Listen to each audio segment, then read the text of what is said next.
Do you feel like after eating your favorite food? Here's how to fix that.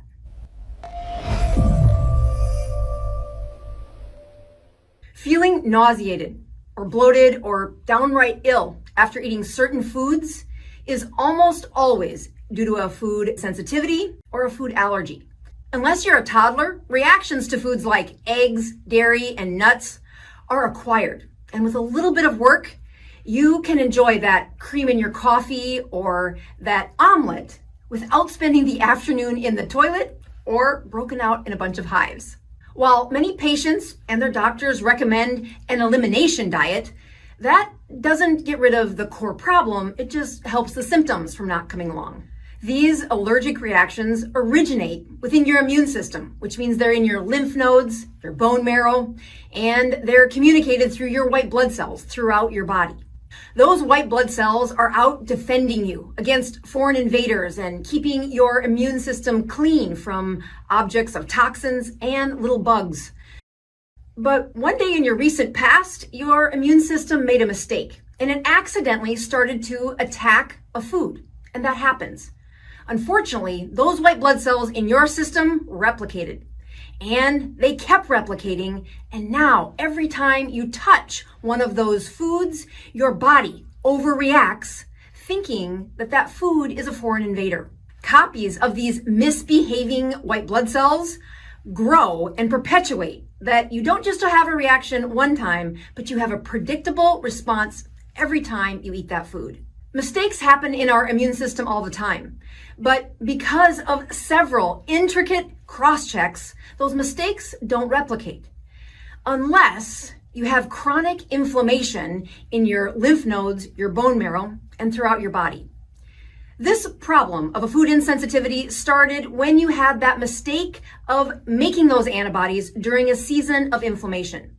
And this problem has stayed around because you never removed the inflammation long enough to reset your system and deliver healthy white blood cells that don't replicate that error. The fix to reversing this food allergy or reducing that food sensitivity sounds simple, but can be a challenge to deliver because you need to remove inflammation. Your doctor might try to suppress the reaction with allergy medications or elimination diets, or even use immune suppression or steroids.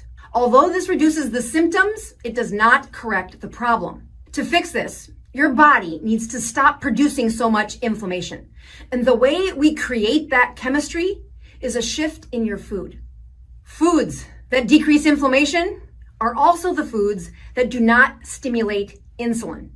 That means you're going to have to get rid of those carbs, creating a chemistry of ketosis that is persistent enough to replenish your bone marrow, your lymph nodes, and those circulating white blood cells without a state of inflammation. So let's be clear. I agree that you're going to have to stop eating those trigger foods long enough to fix this problem. And if you hop into a state of ketosis for only a day or a week, you'll probably get the problem right back.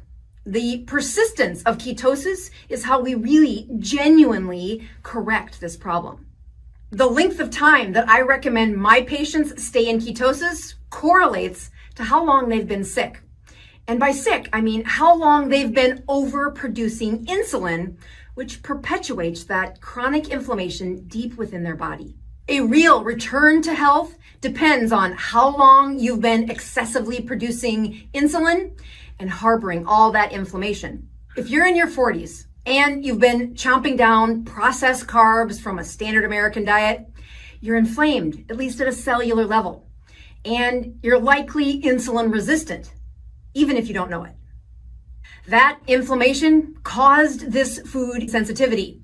And in order to reverse it, you're going to need a persistent state of ketosis for at least 18 months. Yes, a year and a half of 20 total carbohydrates per day with a high amount of fat. That inflammation didn't pop up overnight and does not go away overnight.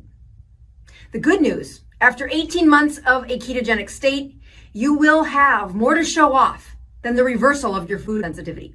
You'll find you've lost weight, your blood pressure's less, and any of those achy joints, they're suddenly not there.